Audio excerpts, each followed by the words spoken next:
A paz do Senhor, tudo bom, queridos? Queria te convidar para abrir nesse momento a Bíblia em Lucas, capítulo de número 9, a partir do versículo 51, que diz assim: E aconteceu que, completando os dias para a sua assunção, manifestou o firme propósito de ir a Jerusalém, e mandou mensageiros diante da tua face, e indo-lhes, entraram numa aldeia de samaritanos, para lhe prepararem pousada. Mas não o receberam, porque o seu aspecto era como quem ia a Jerusalém. E os seus discípulos Tiago e João, vendo isso, disseram: Senhor, queres que digamos que desça fogo do céu e os consuma, como Elias também fez? Voltando-se, porém, repreendeu-os e disse: Vós não sabeis de que espírito sois?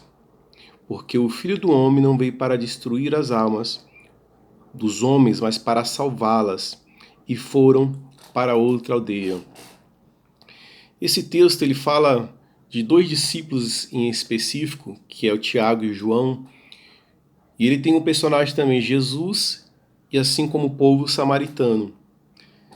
Se vocês olharem os capítulos anteriores, você vê que tudo aquilo que Cristo estava ensinando para eles, tudo aquilo que Cristo estava mostrando desde o Sermão da Montanha, nesse instante aqui vocês vê que foi tudo por água abaixo.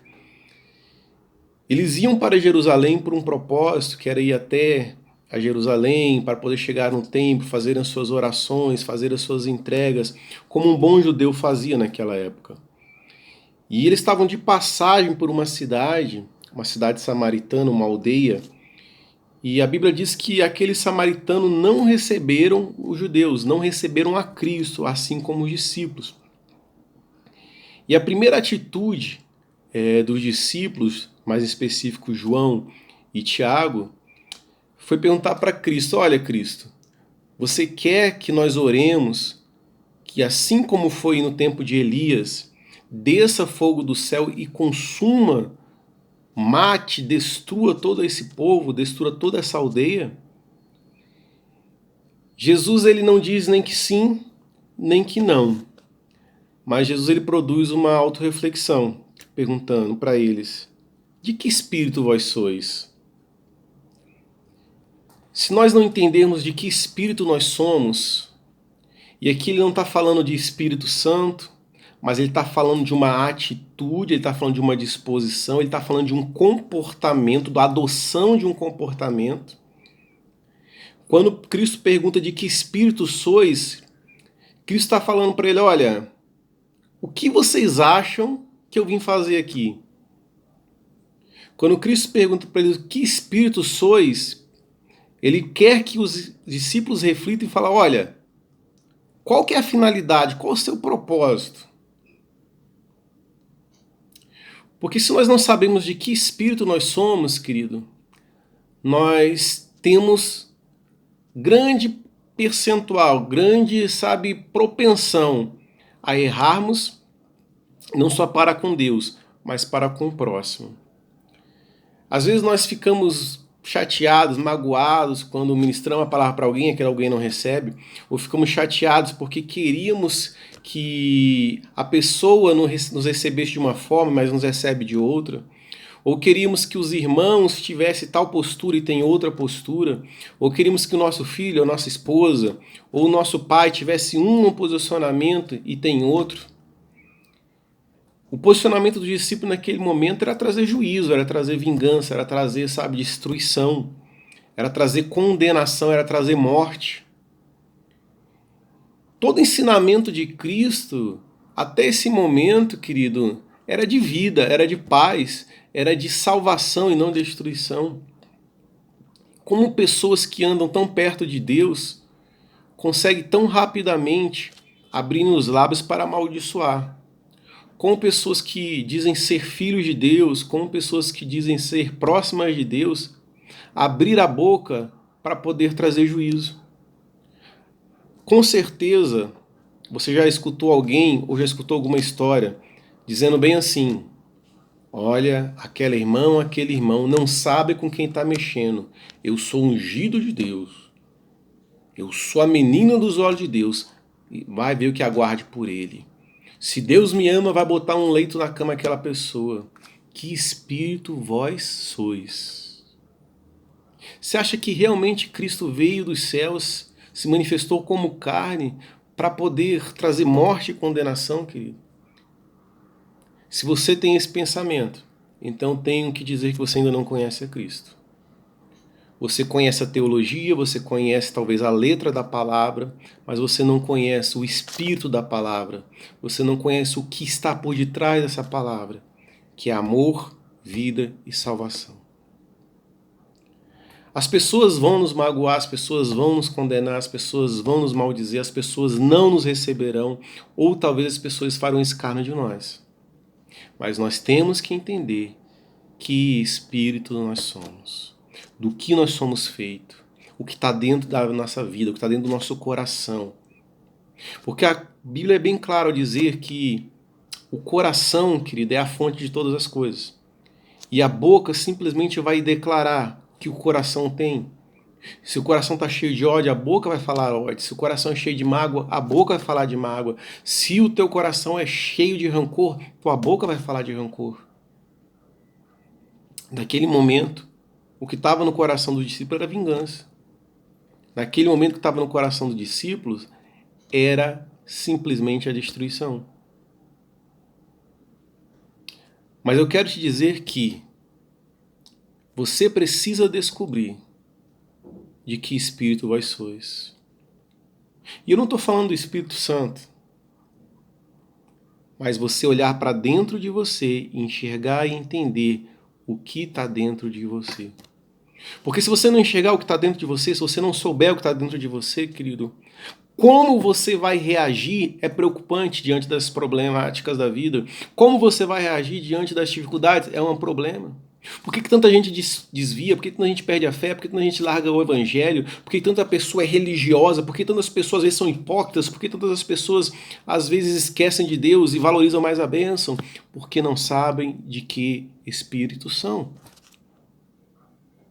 Quando você não sabe qual é o seu espírito, de que espírito você é formado, do que está dentro de você, querido, você reage conforme a situação. Você reage conforme o momento. E é difícil, querido, reagirmos como Cristo reagiria. Não é fácil. Porque a Bíblia diz que a todo instante a carne está brigando, limitando contra o espírito.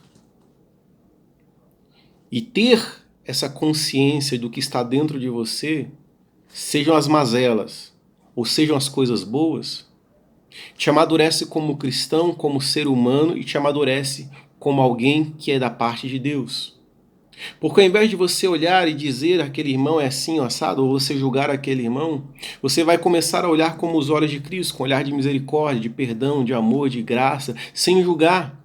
Porque a Bíblia diz que aquele que julga o irmão, ele já não é mais servo, mas ele se torna juiz.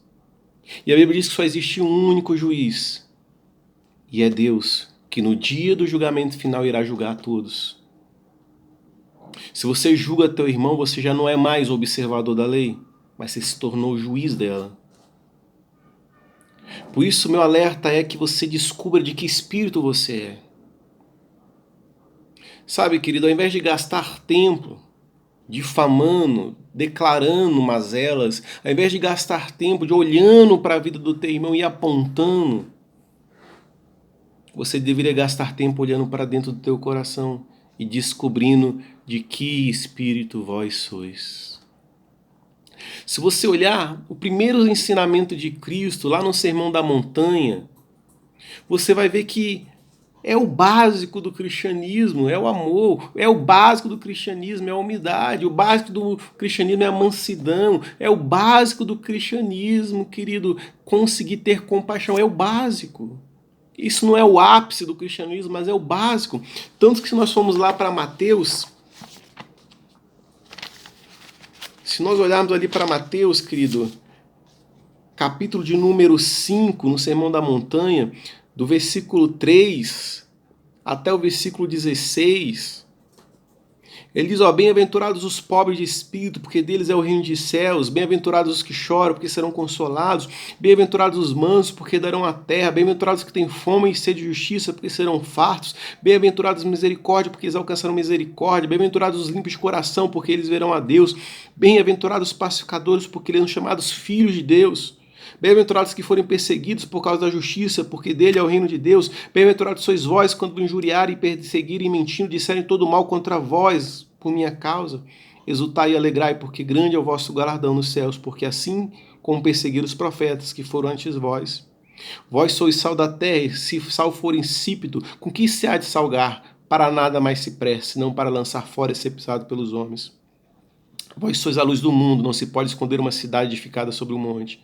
Nem se acende a candeia e se coloca debaixo do alqueire, mas no velador e dar a luz a todos que estão na casa. Assim resplandeça a vossa luz diante dos homens, para que vejam as vossas obras e glorifiquem o vosso Pai que está nos céus. Esse foi o primeiro ensinamento de Cristo, querido. É o básico do cristianismo. Quando você consegue entender o Sermão da Montanha, e começa, sabe, a assimilar, incorporar isso dentro do teu coração, absorvendo isso, nós começamos a nos incomodar com os nossos posicionamentos. Nós começamos a nos incomodar com as nossas decisões. Nós começamos a nos incomodar com as nossas posições, com as nossas certezas. Porque nós começamos a olhar o quanto nós somos falhos, talvez mais do que o irmão que está do lado. O quanto precisamos mudar, talvez mais do que o irmão que estamos apontando. O quanto precisamos amar, talvez mais do que o irmão que nos está odiando.